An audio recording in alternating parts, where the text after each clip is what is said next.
আল হিলালের বিপক্ষে গোল করে আল নাসরকে এগিয়ে দিয়েছিলেন ক্রিশ্চিয়ানো রোনালদো, তবে সেটি যথেষ্ট ছিল না জয়ের জন্য।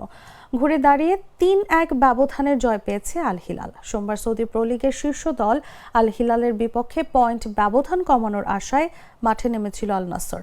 উল্টো কিংডম অ্যারেনায় মাঠ ছাড়তে হয়েছে ৩-১ গোলে হেরে। প্রথমার্ধের শেষ দিকে ৪২ মিনিটে আল নাসরকে এগিয়ে দেন পর্তুগিজ তারকা ক্রিশ্চিয়ানো রোনালদো। সেই অর্ধে কোনো গোল করতে পারেনি আল হিলাল, ফলে এগিয়ে থেকে দ্বিতীয়ার্ধ শুরু করে আল নাসর। কিন্তু দ্বিতীয়ার্ধের খেলা মাঠে ফেরার পর দুটি পেনাল্টি ও একটি দৃষ্টিনন্দন গোলে জয় নিয়ে মাঠ ছাড়ে আল হিলাল। ৫৭ মিনিটে পেনাল্টি থেকে গোল করে সমতায় ফেরান সোলেম আল দাউসারি। ৮১ মিনিটে চমৎকার গোলে দলকে এগিয়ে দেন মোহাম্মদ কান্নো।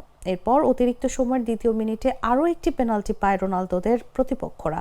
সেই সুযোগ কাজে লাগিয়ে গোল করেন রুবেন নেভেস, আর তাতেই ৩-১ ব্যবধানে জয় নিয়ে মাঠ ছাড়ে আল হিলাল। এই জয়ের ফলে আল হিলাল তাদের রিয়াদ প্রতিদ্বন্দ্বী আল নাসরের চেয়ে লিগ টেবিলের ৭ পয়েন্টে এগিয়ে গেল।